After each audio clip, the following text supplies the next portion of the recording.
subuh. Barulah setelah itu matahari terbit dari arah barat. Nah, kata Allah, kata Rasulullah, saat malam panjang itu, itulah ibadah yang terakhir manusia di muka bumi. Kenapa? Besoknya seluruh Al-Quran Allah sudah hilangkan di muka bumi. Seluruh Al-Quran.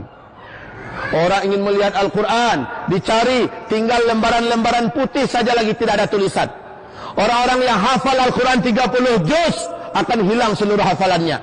Orang yang hafal Al-Fatihah dan Qul Huwallahu Ahad sekalipun akan hilang seluruh hafalannya dari kerongkongannya. Tidak ada lagi ibadah, tidak ada lagi amalan kecuali di hati mereka iman Allah, Allah, Allah. Setelah itu tidak ada lagi.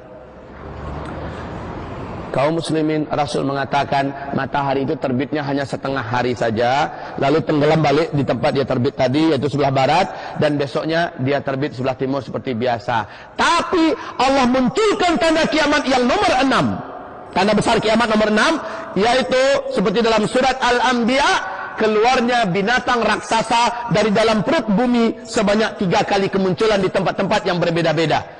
Binatang ini Allah sebutkan dalam Al-Quran dengan sebutan Dabbatul Ardi, binatang melata dari dalam perut bumi. Binatang ini berbulu tebal dan panjang, kata Rasulullah Sallallahu Alaihi Wasallam, boleh berbicara dengan bahasa manusia. Dan dia membawa tongkat Nabi Musa, cincin Nabi Sulaiman. Tongkat ini akan ditunjuknya kepada orang-orang kafir. Maka orang kafir itu, kata Rasulullah, menghitamlah wajah mereka, menghitamlah seluruh tubuh mereka, bagaikan punggung-punggung kuali yang hangus, hitam. Dan cincin Nabi Sulaiman akan diusapkannya ke wajah orang-orang yang beriman yang masih hidup di bumi pada saat itu. Maka kaum muslimin, orang beriman ini pun menjadi putih, bersih dan bercahaya wajahnya, sehingga benar-benar berbeda antara orang beriman dengan orang kafir. Maka setelah itu, kata Rasul, muncullah tanda besar kiamat yang nomor 7, yaitu angin lembut bertiup dari arah timur. Angin lembut bertiup dari arah timur. Angin ini sejuk, lembut. Tidak ada satupun orang yang mengenal Allah dan beriman kepada Allah di timur dan di barat, di utara dan di selatan, di seluruh permukaan bumi ini. Apakah dia tinggal dalam perut gua, apakah dia tinggal di gunung, di lembah, di pulau, di gurun Sahara, dimanapun saja ada orang beriman, angin ini akan menjemputnya, angin ini akan menyentuhnya, dan dia pun meninggal di situ. Orang beriman akan meninggal serentak di muka bumi pada saat itu. Seluruh orang yang mengenal Allah, beriman kepada Allah, apakah imannya kuat, apakah imannya sedikit, meninggal serentak. Seolah-olah binatang tadi muncul buat memberi tanda, lalu setelah putih, bersih orang beriman ini, angin itu datang menjemput kepada orang-orang yang sudah diberi tanda, dan meninggallah. Tidak ada lagi tersisa orang beriman. Faham sekarang kenapa Nabi mengatakan selama masih tersisa satu saja orang beriman di muka bumi, Allah akan tunda kiamat itu 40 hari lagi. Ini pertanda seluruh orang beriman akan Allah wafatkan secara serentak, sebagai tanda besar kiamat yang nomor 7. Artinya tanda besar kiamat nomor 8, tidak ada lagi orang beriman akan menyaksikan, yaitu penenggelaman bumi di sebelah timur. Tanda kiamat yang nomor 10, nomor 9, penenggelaman bumi di sebelah barat. Dan tanda kiamat yang ke-10 adalah munculnya api raksasa yang menggiring manusia ke wilayah Syam. Dan situlah nanti kiamat raksasa, kehancuran alam semesta terjadi. Kaum muslimin yang kami muliakan, 7 tanda besar kiamat akan disaksikan oleh orang Islam umat Nabi Muhammad. Kapan itu Pak Kiai? Mungkin 1000 tahun lagi kah? Atau mungkin 100.000 tahun lagi? Ada yang berani mengatakan demikian?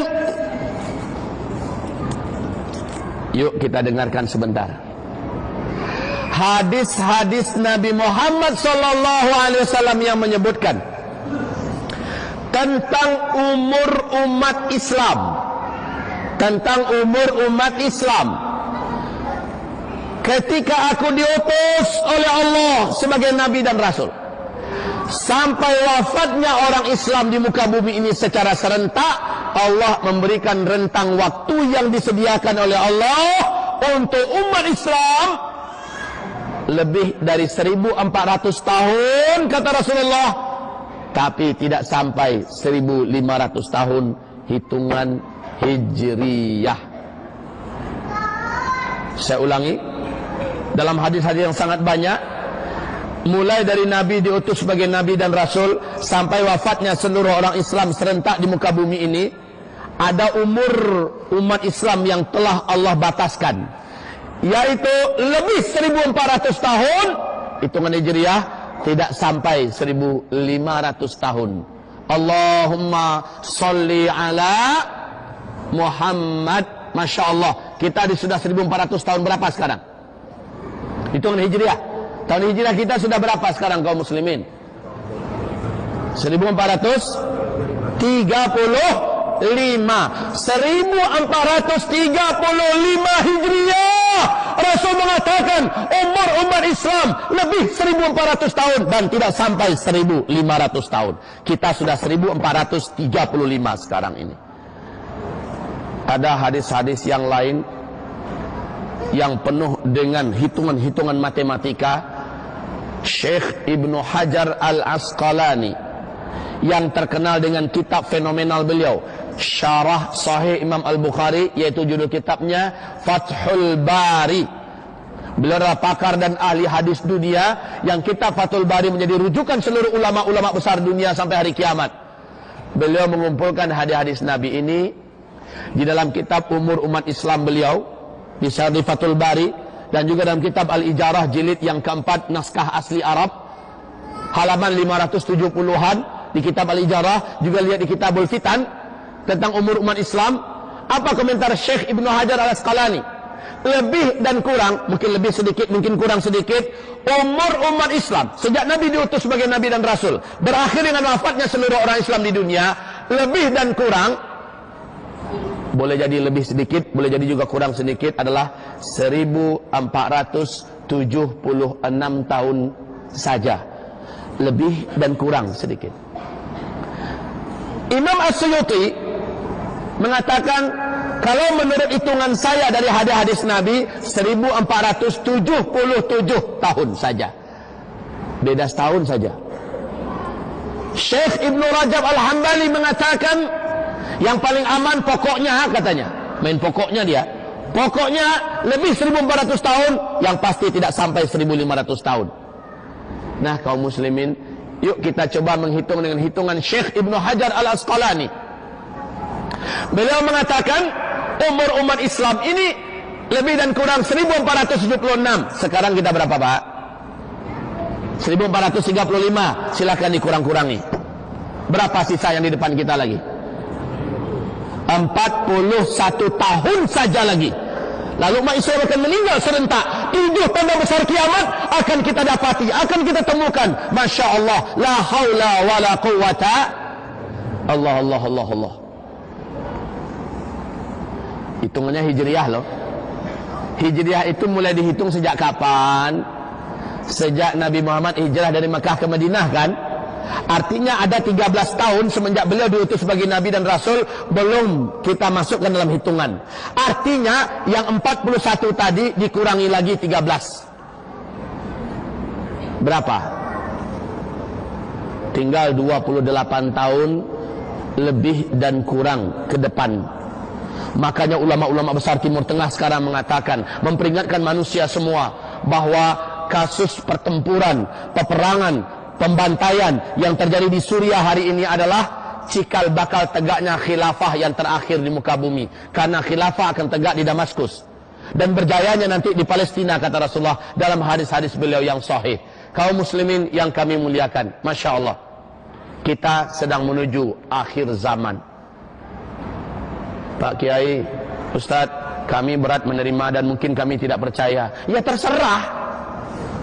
Faman syaa falyu'min wa man syaa falyakfur. Yang mau percaya, imanilah ini. Yang tidak mau percaya, kufurilah. Tidak ada masalah. La ikraha fid din.